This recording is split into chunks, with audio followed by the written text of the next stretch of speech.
I think it is important to come to a consensus that the state has a duty to provide for essential healthcare services. And when we say a package, the minimum in a package should be a comprehensive notion of primary care services, which includes all the care that a district health system, including a district hospital, can possibly provide. It's only when it comes to tertiary care that we are talking of certain care that is excluded, which has to be specifically stated. All the rest necessarily should be included on this.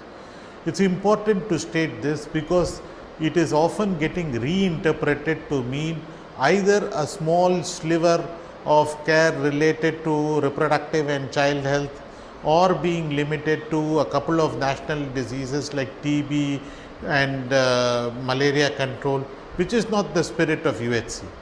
UHC necessarily is a movement towards comprehensive care, and it is this dimension that is getting underplayed in India in a major way.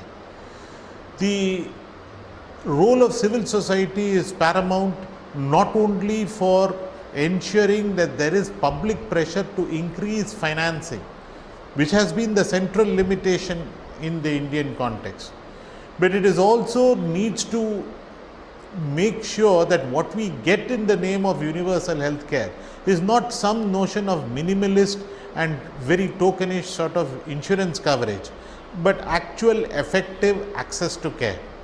So, which means given the level we are currently willing to spend, a big emphasis on public provisioning of healthcare services done much better through a much more efficient public health system. It's not going to be replaced by just insurance programs that can supplement at best a certain minimal type of tertiary care. But when it comes to the provision of public health care, then we need to invest in the minimum number of adequate workforce that is required for it, and to give not only workforce, the entire range of medicines free. But increasingly when we are saying drugs, we also mean diagnostics on it, because more and more of the cost of care is in diagnostics. It also means transport on it. It also means the consultation fee on it. So it's not just drugs. When it comes to the access to free drugs, and we are talking in a primary healthcare sense, it doesn't mean that when you visit a hospital you get 3 days of drugs.